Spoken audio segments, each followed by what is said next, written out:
You're watching the formation of major credit networks, and you're looking at a $2 trillion asset class that's been unbanked. Mm-hmm.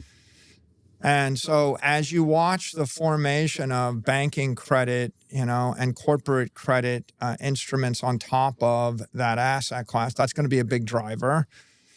I think the growth of digital credit, public credit, like STRC, Stretch, Yep.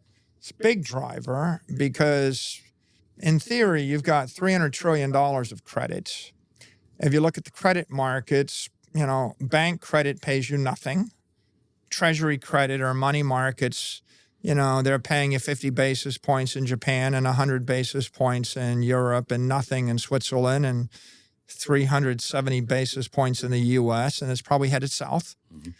Corporate credit, junk credit, private credit, mortgage-backed credit, municipal credit.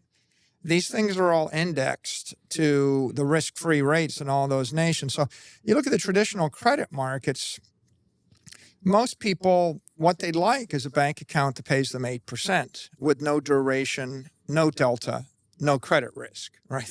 That's what they'd like. What they're getting is a bank account that pays them 0 or a money market that pays them 2%. And then they're reaching for yield. And they're reaching for yield by accepting credit risk from a junk bond issuer, or they're going to go buy a 20-year bond they don't want. Nobody wants a 20-year bond or a 10-year bond. What they want is just not to lose their money, right?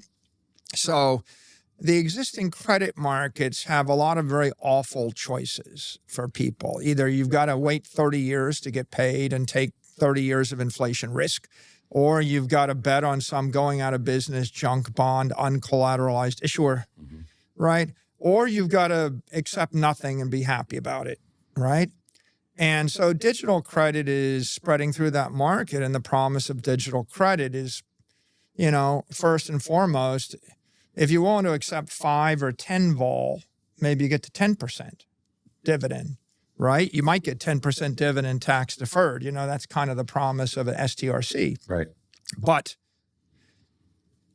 I think the profound idea, right? The big dream of everybody in the Bitcoin industry, everybody in crypto has always been fix the money, fix the world. Right. The profound idea is rebuild the entire world's monetary order on digital technology